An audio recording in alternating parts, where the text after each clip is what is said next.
আসসালামু আলাইকুম প্রিয় চাকরি প্রত্যাশী ভাই বোন। আজকে আপনাদের মাঝে উপস্থিত হয়েছি বাংলাদেশ পুলিশের ক্যাডেট এসআই পদের নিয়োগ বিজ্ঞপ্তি প্রকাশিত হয়েছে সেই সংক্রান্তে কিছু কথা বলার জন্য। আর এটা আসলে সুবর্ণ একটি সুযোগ যারা চাকরি প্রত্যাশী আছেন, কারণ বাংলাদেশ পুলিশের ইতিহাসে এই প্রথম ক্যাডেট এএসআই নিরস্ত্র পদে নিয়োগ দেওয়া হচ্ছে। আমি বাংলাদেশ পুলিশের সাবেক একজন সদস্য হই। আমি আমার অভিজ্ঞতা থেকে আপনাদের মাঝে কিছু বিষয় উপস্থাপন করতে যাচ্ছি। আহ, আশা করছি আহ, এটা অবশ্যই আপনাদের অনেক কাজে লাগবে এবং উপকৃত হবেন। ধৈর্য সহকারে সম্পূর্ণ ভিডিওটি দেখবেন সে আশাবাদ ব্যক্ত করছি। আর যেহেতু আমি একজন ক্ষুদ্র জ্ঞান সম্পন্ন মানুষ, অবশ্যই ভুল ত্রুটি ক্ষমাসুন্দর দৃষ্টিতে দেখবেন। তাহলে আমরা প্রথমেই বাংলাদেশ পুলিশের ক্যাডেট এএসআই নিরস্ত্র পদের যে নিয়োগ বিজ্ঞপ্তিটি প্রকাশিত হয়েছে সেখানে যে বিস্তারিত বিষয়গুলো আছে সেগুলো আমি একটু ডিটেলস আলোচনার চেষ্টা করছি। আমাদের আবেদনের সময়সীমা 28 এপ্রিল 2026 খ্রিস্টাব্দ থেকে শুরু হবে এবং 27 মে 2026 খ্রিস্টাব্দ পর্যন্ত চলবে। আবেদন যারা করতে পারবেন, আবেদন কারীদের যোগ্যতা: যারা বাংলাদেশ পুলিশ বাহিনীতে কর্মরত আছেন তারা, বিশেষ করে বাংলাদেশ পুলিশে কর্মরত কনস্টেবল এবং নায়ক পদের প্রার্থীরা, সর্বোচ্চ বয়সসীমা তাদের হচ্ছে 25 বছর পর্যন্ত।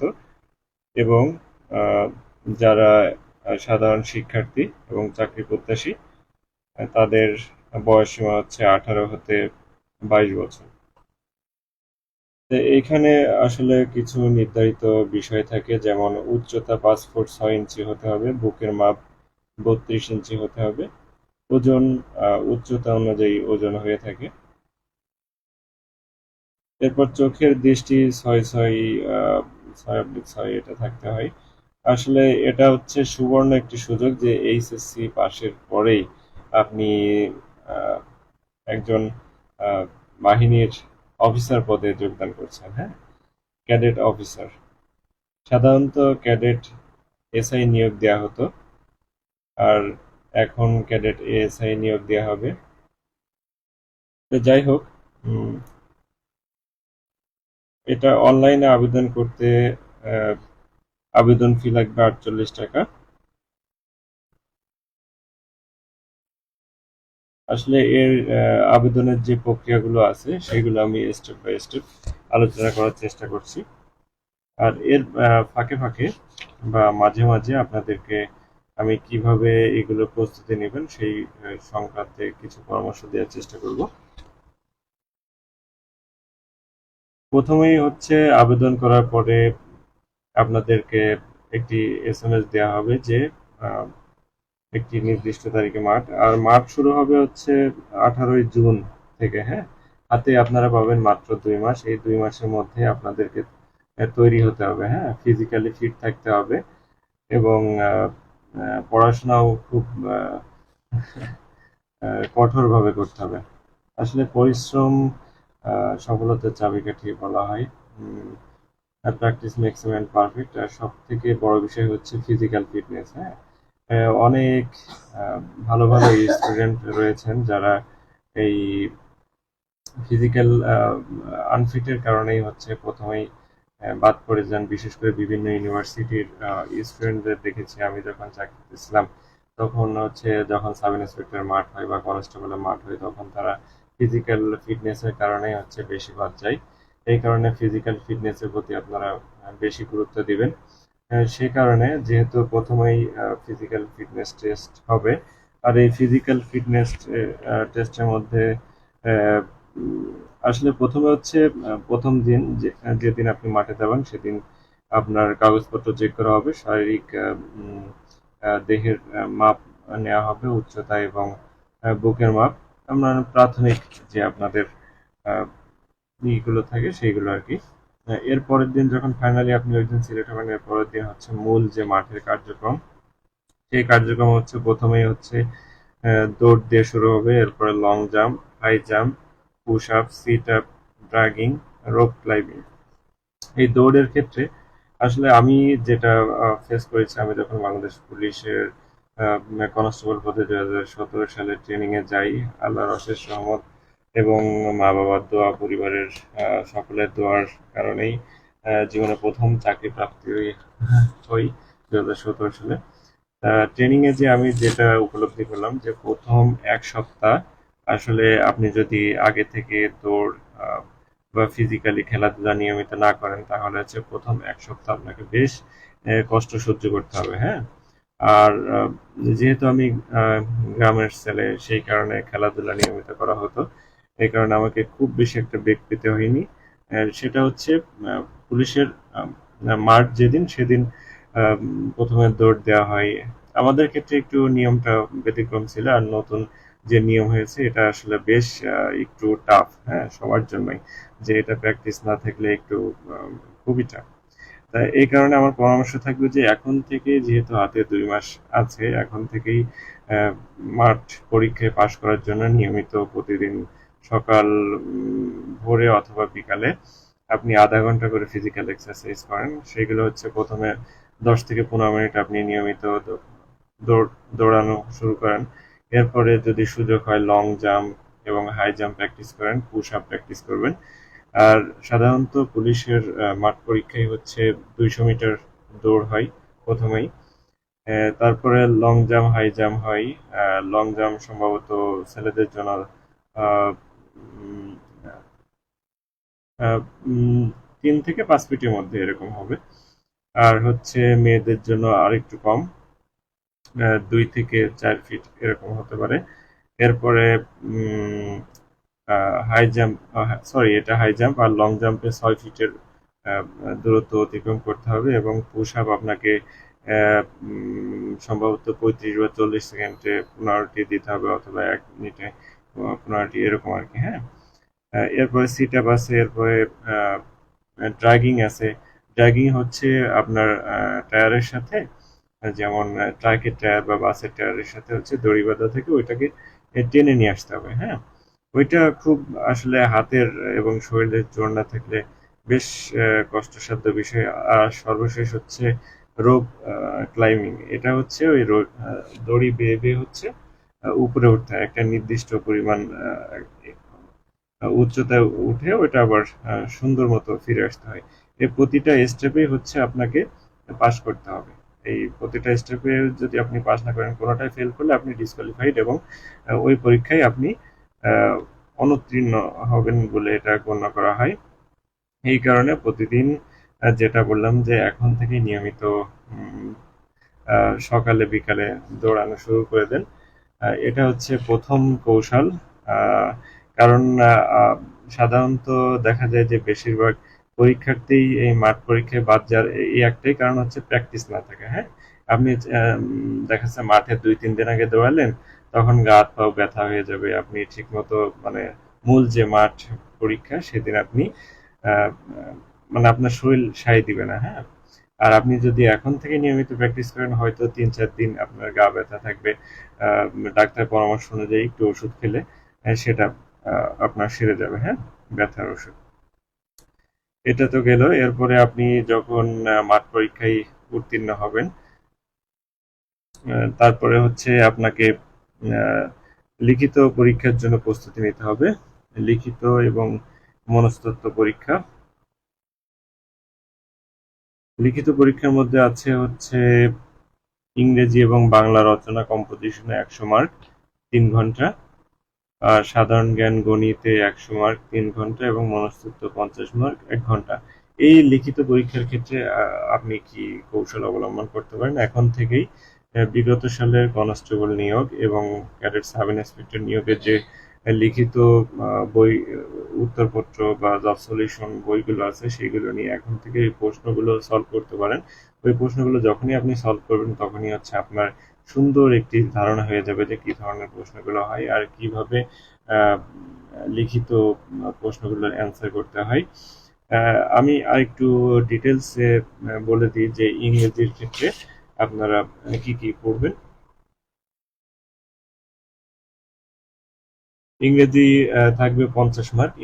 ইংরেজি এসে রাইটিং স্বাভাবিক দৃষ্টিকোণ থেকে থাকে, যেহেতু এইচএসসি পাশের একটা নিয়োগ, প্রশ্নগুলো একটু সহজ হওয়ার সম্ভাবনা থাকবে, যেগুলো আসলে এইচএসসি লেভেলের স্টুডেন্টরা পারবে। কিন্তু আপনি অবশ্যই মনে রাখবেন যে আপনার প্রতিদ্বন্দ্বী যারা এইচএসসি সদ্য পাশ করা শিক্ষার্থী, তাদের প্রতিদ্বন্দ্বী কিন্তু ভার্সিটি ইউনিভার্সিটি স্টুডেন্ট বা বিভিন্ন বিশ্ববিদ্যালয়ের স্টুডেন্ট গণ হয়ে থাকবেন। এই জন্য অবশ্যই আপনাদেরকেও এই লিখিত পরীক্ষায় খুব ভালো একটা মার্ক অর্জন করতে হবে। সেই ক্ষেত্রে ইংরেজিতে হচ্ছে SA writing, cadet sub inspector পরীক্ষায় বিগত সালে যেগুলো এসেছে, এসএ রাইটিং, এরপরে একটা প্যাসেজ দেওয়া থাকে, প্যাসেজ অনুযায়ী অ্যান্সার করতে হয় 10 মার্ক। তারপরে হচ্ছে লেটার রাইটিং, মেক সেন্টেন্স, যেগুলো ইডিয়ম ফ্রেজ বলে, হ্যাঁ। এরপরে বাংলা টু ইংলিশ ট্রান্সলেশন থাকে।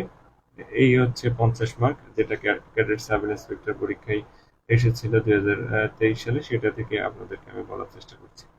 এরপরে বাংলা বিষয়ে থাকে রচনা, ভাব সম্প্রসারণ, রচনায় 15 মার্ক, ভাব সম্প্রসারণ 10 মার্ক, এক কথায় 5 মার্ক, অর্থ সহ বাক্য রচনা 5 মার্ক, এবং বাংলা অনুবাদ 15 মার্ক। হ্যাঁ, এর ভিতরে অনেক কিছু থাকবে, গ্রামাটিক্যাল কিছু ব্যাকরণ থাকতে পারে, ইংলিশের ক্ষেত্রে গ্রামার কিছু যুক্ত হতে পারে। হ্যাঁ, প্রশ্ন একটু সিম্পলি করার চেষ্টা করবে।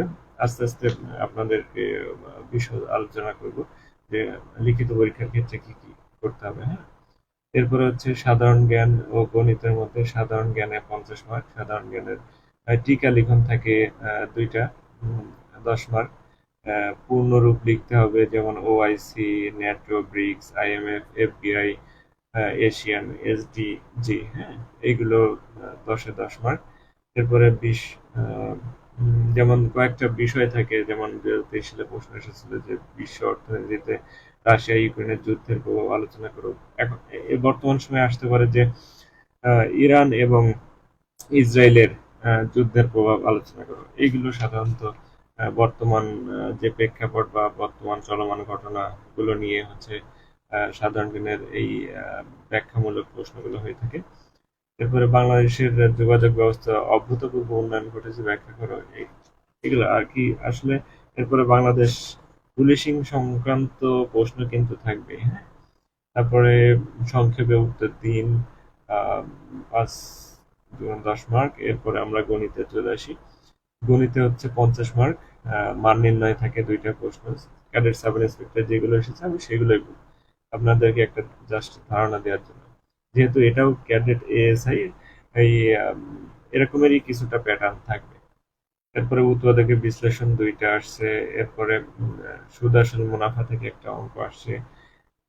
তারপরে হচ্ছে সহজ একটা প্রশ্ন আসলে, যেগুলো গতানুগতিক বিগত সালের অনেক চাকরি লিখিত পরীক্ষায় এসেছে, যেমন 20 মিটার দীর্ঘ একটি কামরার মেঝে কার্পেট দিয়ে ঢাকতে 7,500 টাকা খরচ হয়। যদি ওই কামরার প্রস্থ 4 মিটার কম হতো, তবে 6,000 টাকা খরচ হতো। কামরাটির প্রস্থ কত? হ্যাঁ, এটা কিন্তু বিগত সালের আপনি দেখবেন যে চাকরি পরীক্ষায় আম, যেমন 10 থেকে 20তম গ্রেডের মধ্যে অনেকবার এসেছে এই প্রশ্নগুলো। এরপর আরেকটি প্রশ্ন কমন, যে একটি বইয়ের বাজার মূল্য 24 টাকা, যা বইটি প্রকাশের ব্যয়ের 80%, বইটি প্রকাশের অবশিষ্ট ব্যয় ভর্তুকি দেওয়া হয়, প্রতি বইয়ের কত টাকা ভর্তুকি হয়। হ্যাঁ, যে এই ধরনের প্রশ্নগুলো হয়ে থাকে। হ্যাঁ, তো যাই হোক, এটা ছিল গণিত এবং সাধারণ জ্ঞান, বাংলা এবং ইংরেজির আহ, যে 100-100-200 মার্ক, 2 দিন পরীক্ষা হবে, 3-3 ঘন্টা করে। আর মনস্তত্ত্ব হচ্ছে 50 মার্ক, 1 ঘন্টা পরীক্ষা হবে। এই মনস্তত্ত্বের ধারণা পেতে আপনারা বিসিএস এর যে বিগত সালের মেন্টাল এবিলিটি বলে, সেই মেন্টাল এবিলিটির প্রশ্নগুলো দেখতে পারেন। প্রশ্নগুলো ওইখান থেকেই, ওই ধরনের প্রশ্নগুলো সাধারণত হয়ে থাকে।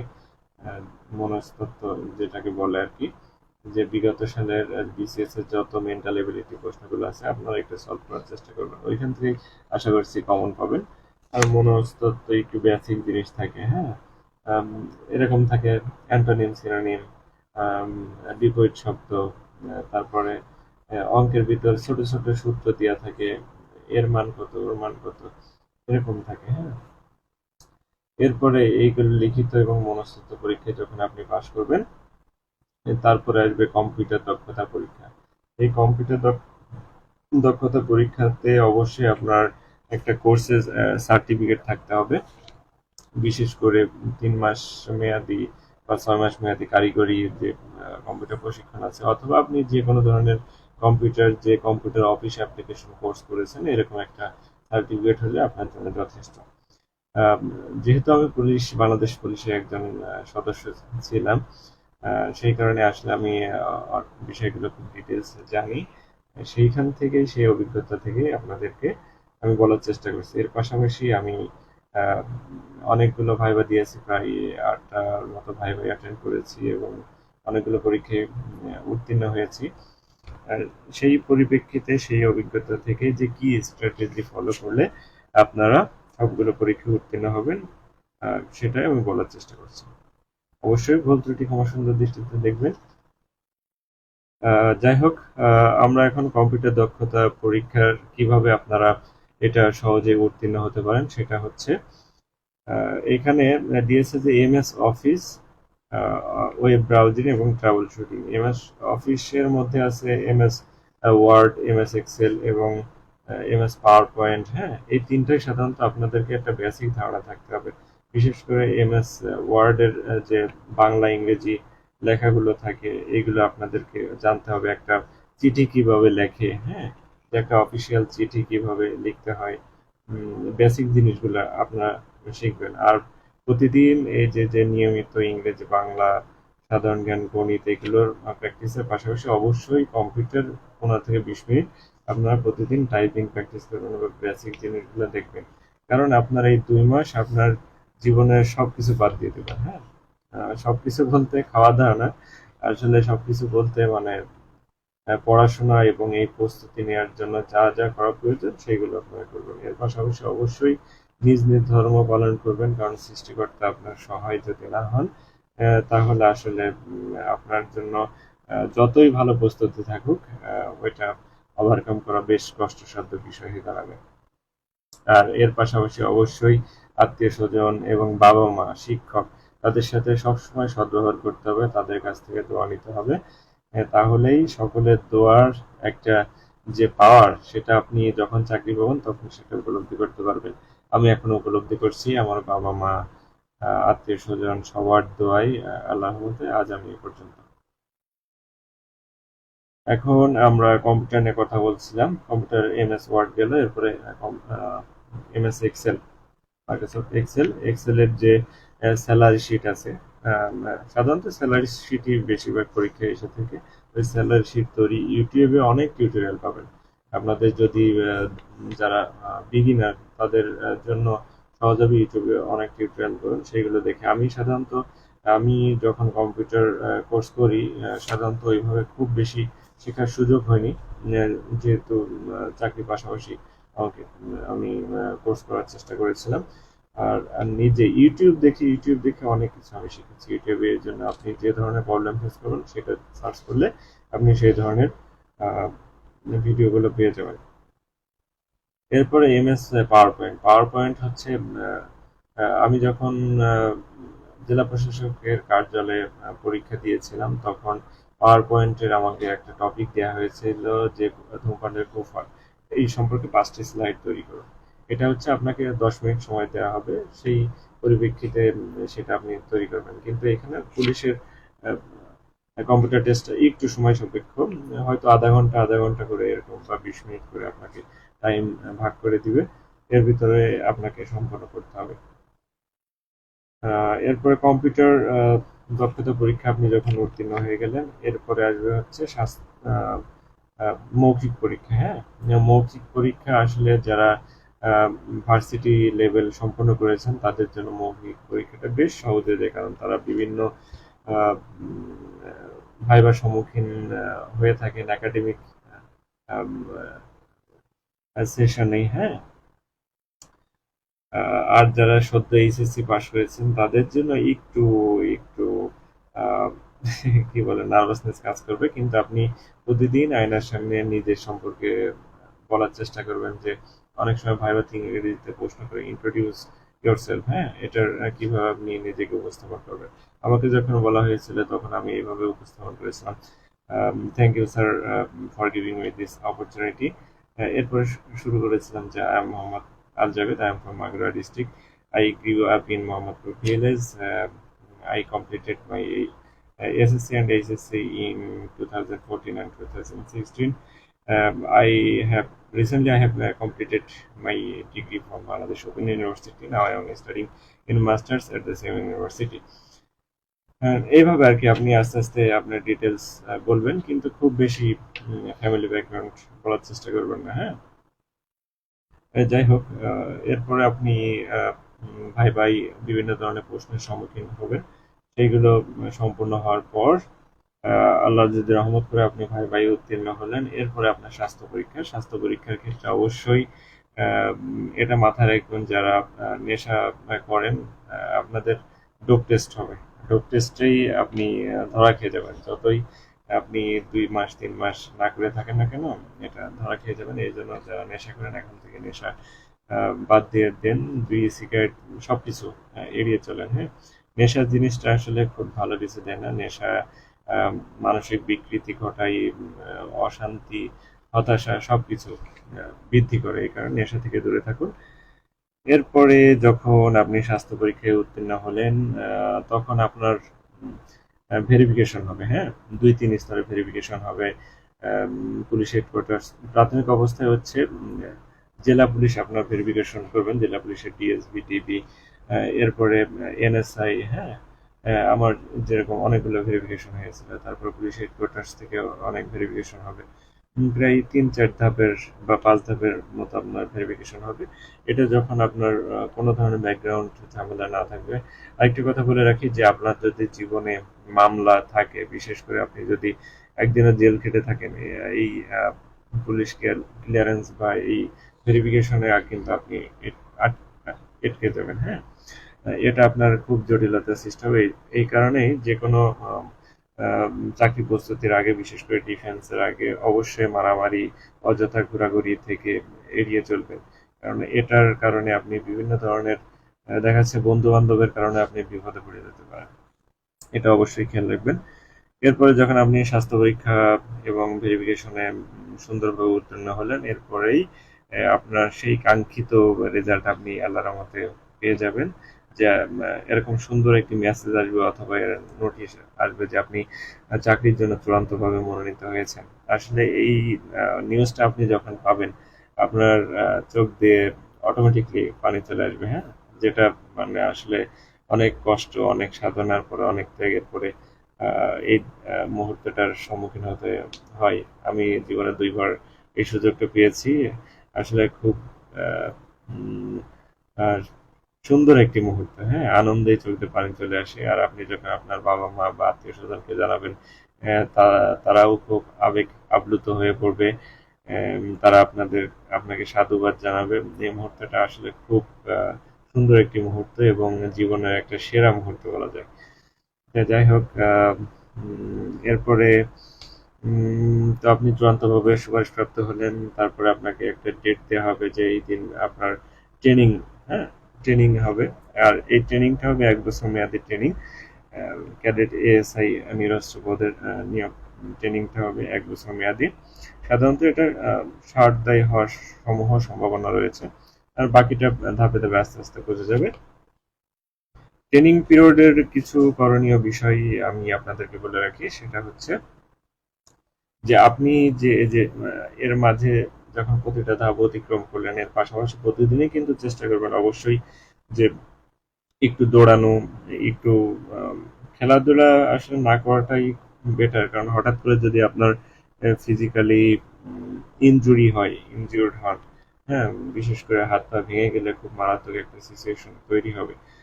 সেই কারণে আপনাকে ফিজিক্যালি একটু সতর্ক থাকতে হবে। আপনি আস্তে আস্তে ইউটিউবেরও সহযোগিতা নিতে পারেন যে কিভাবে আপনি পুশ আপ দিবেন বা কিভাবে।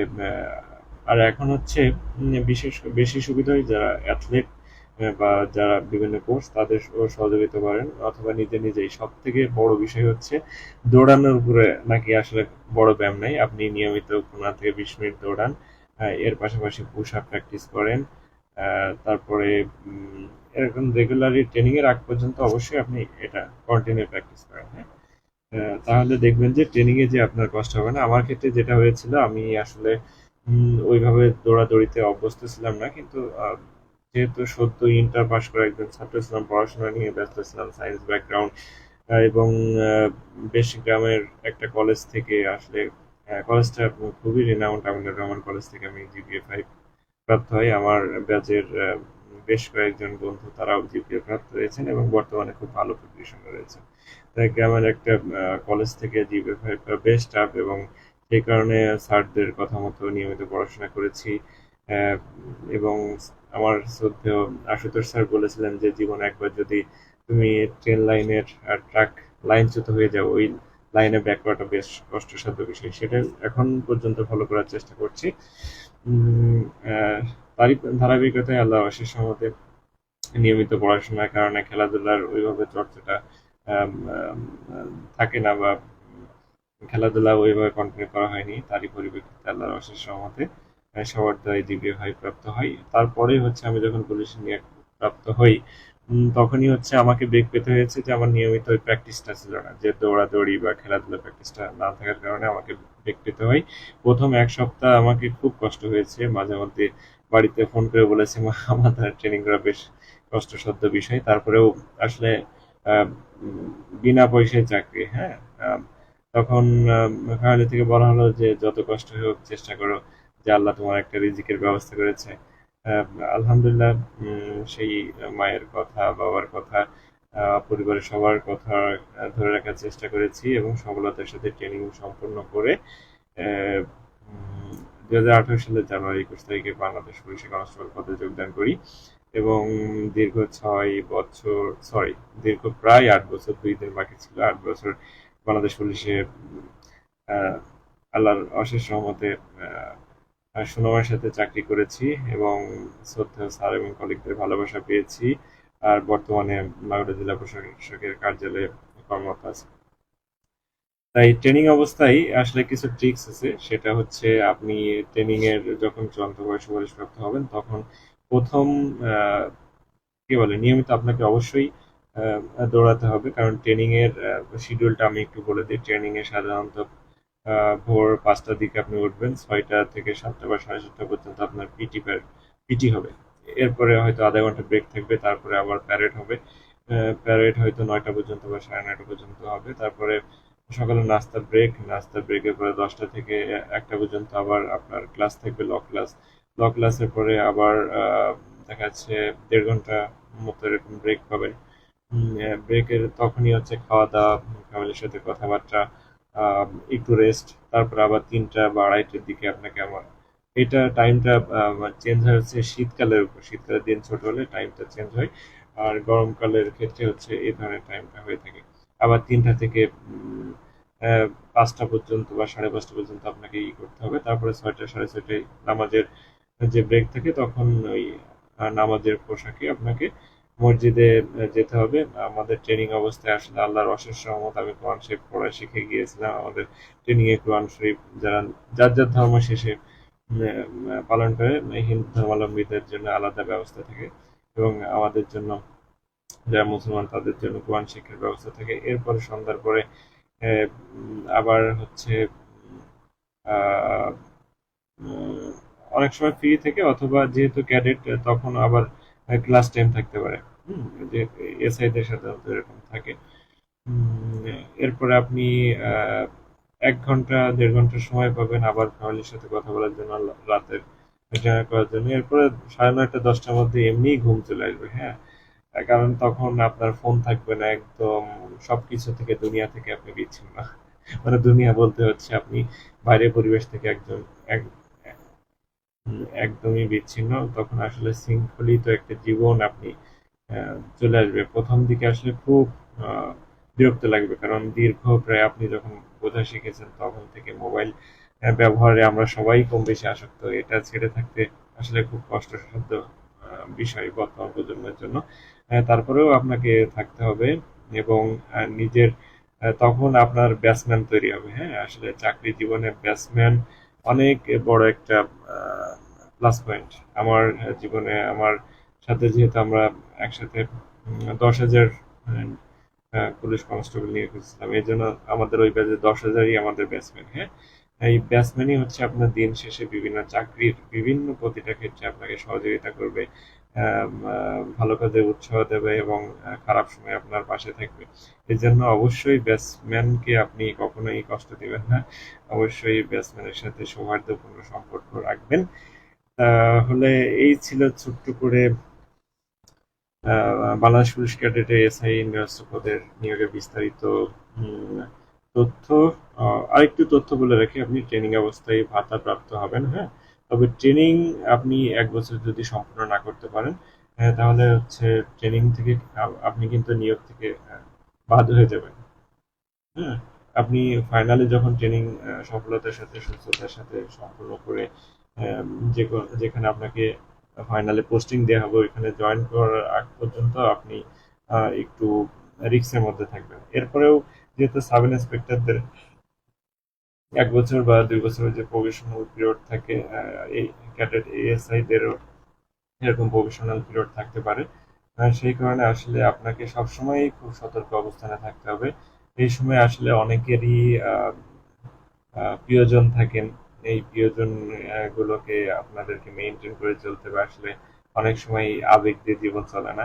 আহ, আসলে বলে না যে অনেক, যে আমার আবেগ কাজ করে বিবেক কাজ করে নাই, কিন্তু বিবেকের দিয়েই কাজ করতে হবে দিন শেষে।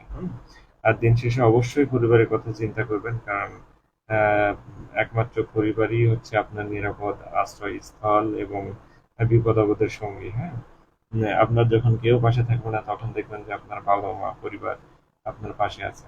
হ্যাঁ, আমি যেটা সবসময় পেয়েছি যে আমার পরিবার সবসময় আমাকে পাশে সাপোর্ট দিয়েছে। সেই কারণে আল্লাহর অশেষ রহমতে আমি এই পর্যন্ত। যাই হোক, আসলে এখানে ওই যে নিয়োগ যে সার্কুলার আছে, আমি যে প্রিন্ট করে নিয়েছিলাম সেটা থেকে আপনাদেরকে বলার চেষ্টা করছি যে প্রথম যে 18, 19, 20 জুন যে শারীরিক সক্ষমতা যাচাই পরীক্ষাগুলো হবে, কোন কোন জেলাগুলো হবে সেগুলো আমি একটু বলে দিই। মাদারীপুর, কিশোরগঞ্জ, রাঙামাটি, ব্রাহ্মণবাড়িয়া, ঝিনাইদহ, নড়াইল, সিরাজগঞ্জ, চাঁপাইনবাবগঞ্জ, কুড়িগ্রাম, সুনামগঞ্জ, জামালপুর, ফরিদপুর, টাঙ্গাইল, কুমিল্লা, খাগড়াছড়ি ও খুলনা। এবং 21, 22, 23 জুন হবে হচ্ছে সাতক্ষীরা, নওগাঁ, জয়পুরহাট, পঞ্চগড়, হবিগঞ্জ, নেত্রকোনা, ঢাকা, রাজবাড়ী, ফেনী, লক্ষ্মীপুর, চুয়াডাঙ্গা, বগুড়া, দিনাজপুর, সিলেট, ঝালকাঠি ও পটুয়াখালী। এরপরে 24, 25, 26 জন হবে নারায়ণগঞ্জ, মুন্সিগঞ্জ, কক্সবাজার, মেহেরপুর, নাটোর, লালমনিরহাট, গাইবান্ধা, শেরপুর, ভোলা, বরগুনা, ময়মনসিংহ, গাজীপুর, শরীয়তপুর, মানিকগঞ্জ, গোপালগঞ্জ ও বান্দরবান।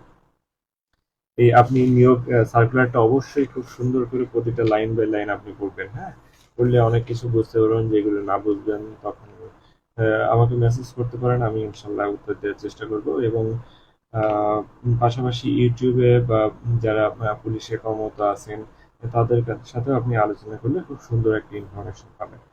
এরপরে 27, 28, 29 জুন নোয়াখালী, বাগেরহাট, যশোর, রাজশাহী, ঠাকুরগাঁও, নীলফামারী, মৌলভীবাজার, নরসিংদী, চাঁদপুর, চট্টগ্রাম, কুষ্টিয়া, মাগুরা। এই যে মাগুরা পেয়ে গেছে, মাগুরার তাহলে হচ্ছে মাঠ পরীক্ষা 27, 28, 29 জুন পাবনা, রংপুর, পিরোজপুর এবং বরিশাল। আসলে আমি বলে রাখি, আমি যেহেতু মাগুরায় বর্তমানে আছি, মাগুরার যারা আমার শ্রদ্ধেয় চাকরি প্রত্যাশী ভাই বোন আছেন, তারা যে কোনো পরামর্শ চাইলে সরাসরিও আমার সাথে দেখা করতে পারেন, কথা বলতে পারেন। আমি আহ, ইনশাল্লাহ ফ্রি থাকলে আপনাদের সাথে কথা বলবো, দেখা করব, কোনো সমস্যা নেই। আর আর আরেকটা বিষয় হচ্ছে শিক্ষাগত যোগ্যতার ক্ষেত্রে এইচএসসি তে পয়েন্ট আপনাদের 3.5 থাকতে হবে এবং এইচএসসি তেও 3.5 থাকতে হবে। হ্যাঁ, আর কম্পিউটার ব্যবহারে দক্ষতা অভিজ্ঞতা সম্পন্ন, এটা আসলে খুব একটা বড় একটা ফ্যাক্ট। বর্তমান সময়ে কম্পিউটার অবশ্যই আপনাকে আহ, একটু বেসিক জানতে হবে। হ্যাঁ, তো যাই হোক, অনেকক্ষণ আপনাদের আহ, সাথে কথা বলার চেষ্টা করেছি এবং পরামর্শ দেওয়ার চেষ্টা করেছি। যেহেতু আমি একজন ক্ষুদ্র জ্ঞান সম্পন্ন মানুষ, ভুল ত্রুটি অবশ্যই ক্ষমা সুন্দর দৃষ্টিতে দেখবেন। আর ইনশাল্লাহ আমি আগামীতেও আপনাদেরকে বিভিন্নভাবে পরামর্শ দেওয়ার চেষ্টা করব। আজকে এ পর্যন্তই। তবে আরেকটা কথা না বললেই নয়, আপনারা যারা চাকরি প্রত্যাশী তারা অবশ্যই একটা জিনিস মাথায় রাখবেন, যে প্রথমত আপনার নিজ নিজ ধর্ম পালন করতে হবে, আর নিজের প্রতি কনফিডেন্স, প্রচুর ধৈর্য থাকতে হবে, আর হচ্ছে পরিশ্রমী হতে হবে এবং কৌশলে পরিশ্রমী। আহ, মানুষ আছে না, যে অনেক শক্তিবান মানুষ, হ্যাঁ, কিন্তু মাথা খাটিয়ে চলে।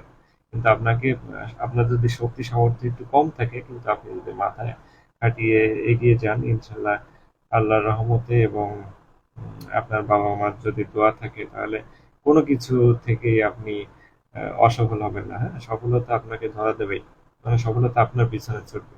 আপনি নিজেকে এমন ভাবে তৈরি করুন যাতে সফলতা আপনার পিছনে ছুটে। আমিও সেটা করার চেষ্টা করেছি এবং করে যাচ্ছি। আসলে সফলতার কোনো সীমারেখা নেই। আপনি যেমন, আমার দৃষ্টিকোণ থেকে সফলতার সংজ্ঞা হচ্ছে, আপনি যদি সৎভাবে জীবনযাপন করে, সৎ হালাল উপার্জন করে মৃত্যুবরণ করেন, মানে সুস্থ শরীরে মৃত্যুবরণ করেন, কারণ মৃত্যু আমাদের অবধারিত। আহ, যদি মৃত্যু হয় আপনার এরকম সুন্দর একটা মৃত্যু, তাহলেই হচ্ছে আমার দৃষ্টিকোণ থেকে আপনি সফল।